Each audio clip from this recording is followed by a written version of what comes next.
Today we are going to understand the three layers of a banking software. They are the front office, the mid office, and the back office.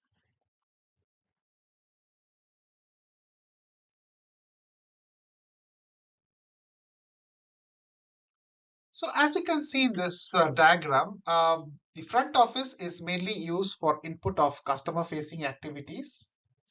The data then flows into the mid office, which is used to manage risk and compliance.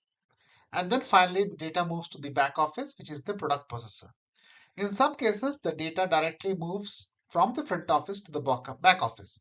We are going to understand the scenarios where such cases happen.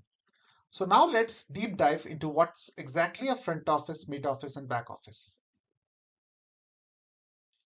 The front office. The front office is which you're all familiar with. They are of three types. One is the digital channels, which could be the net banking and the mobile banking. The second one is that of the branch front end. So if a customer walks into the branch and the branch user performs simple operations like a cash deposit, cash withdrawal, a banker's check, and so on. So the software which they use is the branch software. So that's another type of front office.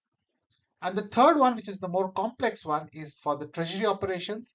There are softwares provided by Acumen, by Condor Plus, by Bloomberg for treasury operations like bond buy, bond sale, and all, which are of the more complex categories.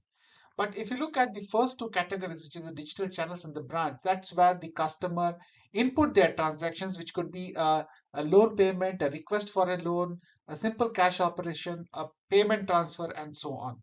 So if it's a self-service, it is a digital channel.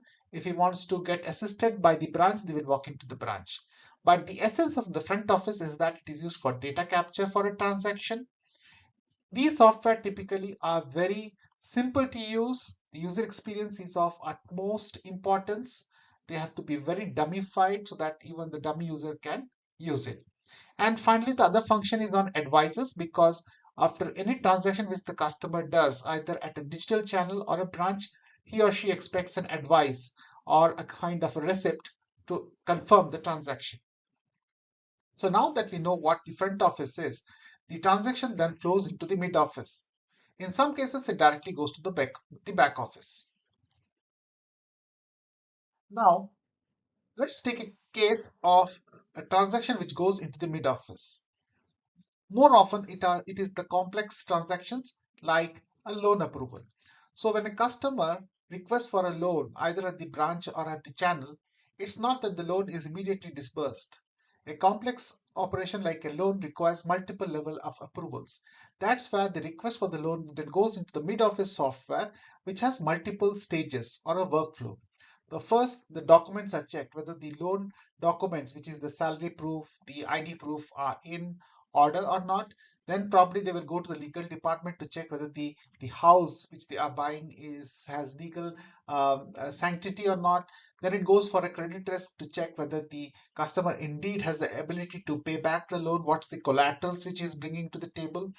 Probably there would be an interface call to the sanctions or the credit reference bureau or an anti-money laundering for managing the compliance as well, and for any of the regulatory checks. So the main functions, as you can see, is for approvals, for regulatory checks, and then for advices again in case they are needed. For example, if the loan finally gets approved, you might want to give him an kind of a disbursement advice, so on. So for complex operations, it goes to the mid office, and then finally the loan gets created in the back office where further operations take place. Now, there are simpler operations, like for example, a branch initiated cash deposit, cash withdrawal. It doesn't require any complex approvals, just requires a maker checker. Then the transaction directly goes into the back office where the accounting happens, the debit and the credit. Or let's assume it's a payment transaction. Maybe it's just a account to account transfer. Just the transaction is self-initiated by the customer, then it goes to the back office, and that's it. The back office then does the debit or credit. Or if it is a NEFT transaction, bank to bank, then once the transaction is created, it directly goes to the back office, and the back office generates the message, an RTGS message or an ACH message, as the case might be. It doesn't go into the mid office. in such cases. So mid office, as you see, it is for cases where there is complex regulatory checks to be done, approvals to be done, and so on. Go to the most important aspect, which is the back office. Now, some people loosely term the back office as the core banking software, which may be right because some cases the CBS might refer to the front and the back together. The back office is a product processor. Now, what is meant by a product processor? It does three things critical, three objectives of a back office or a product processor. It processes the product life cycle events. So, for example, if the loan is created in the final stage after the credit risk, the loan has some functions to be done in the back office, which is it has to calculate the accruals, it has to do the liquidations. So, liquidations meaning the month end when the collection of the month end dues has to happen, or it could be a standing instruction which you might have taken with your utility payment provider. It has to execute them every month end and so on. So these are the product lifecycle events which are kind of automated. Now, obviously, these lifecycle events, whether it's an accrual or a standing order or a liquidation, passes accounting entries. And these accounting entries, the debit and credit, has to pass to the accounting journal, where in turn it gets updated to the general ledger for the GL balances.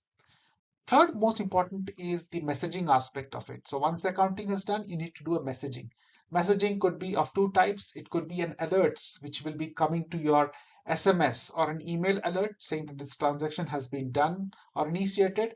And then the SWIFT transaction, for example, if it's a cross-border transaction or an RTGS transaction, it has to generate a SWIFT message either in the MT or the MX format where it goes to the correspondent bank or to the central bank as the case might be.